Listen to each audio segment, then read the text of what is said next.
Lilin mit-taħditiet tal-ftehim ta' paċi bejn l-Iżrael u l-Palestina u lilin mill-ġlied li nisimgħu ta' kuljum f'dan ir-reġjun teżisti realtà oħra.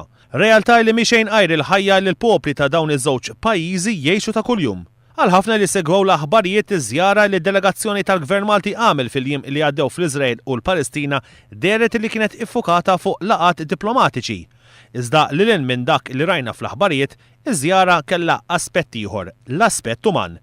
Għexet din ir-realtà mart il-Prim Ministru Michel Muscat. Meta tiġi hawnhekk f'dal pajjiż, huwa pajjiż dinamiku ħafna, għandu ħafna lati tiegħu, għandu l-lat uman tiegħu, għandu wkoll il-lat ta' suċċessi li għamel bħala pajjiż il-mixja tiegħu il-qudiem, imbagħad hemm ukoll imma affarijiet li naħseb diffiċli tifhimhom. Fost l-organizzazzjonijiet li Sinjura Muscat żaret kien il-proġett Save a Child's Heart, ibbażat fl-Iżrael.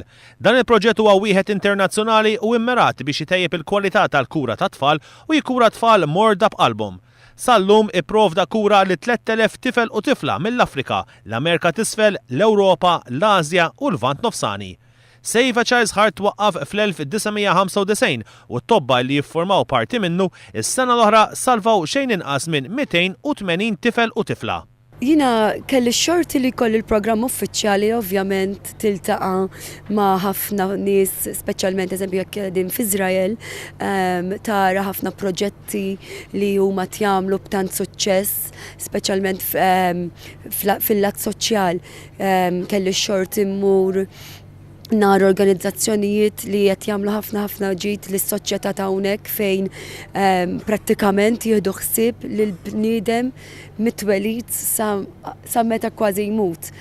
Organizzazzjoni oħra illi Michel Muscat żaret kienet Yad Sara.